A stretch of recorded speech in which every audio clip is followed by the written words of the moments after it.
Apreciado estudiante Q, continuamos con nuestro curso de Business Intelligence. Veremos sistemas gestores de bases de datos. Un sistema gestor de base de datos es un conjunto de programas que permiten el almacenamiento, modificación y extracción de la información en una base de datos, además de proporcionar herramientas para añadir, borrar, modificar y analizar los datos. Aquí vemos un mapa mental.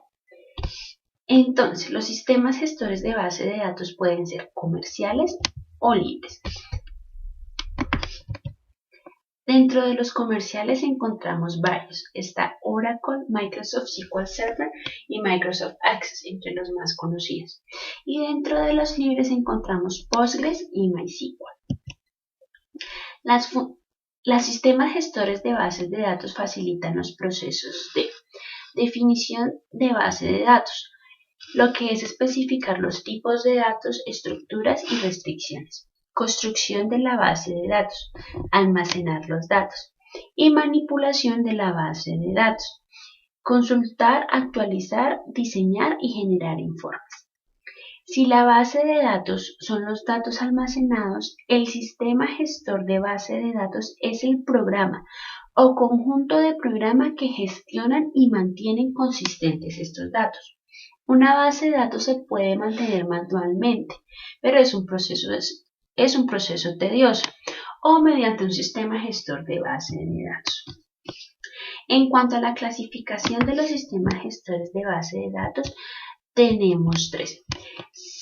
La clasificación según el modelo de datos. Entonces, el más conocido es el modelo de datos relacional, que es un conjunto de reglas o normas que debe cumplir una base de datos. Si las cumple, la base de datos es relacional. Una base de datos relacional es aquella cuyos usuarios la perciben como un conjunto de tablas. Las tablas se pueden relacionar entre ellas. Otra clasificación según el modelo de datos es en red, jerárquico y orientado a objetos.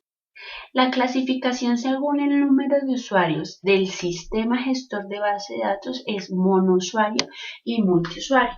Lo que se recomienda es que el sistema gestor como tal lo maneje un solo usuario o administrador. La base de datos puede tener múltiples usuarios. Y según el número de sitios, la base de datos puede estar centralizada o descentralizada. Muchas gracias.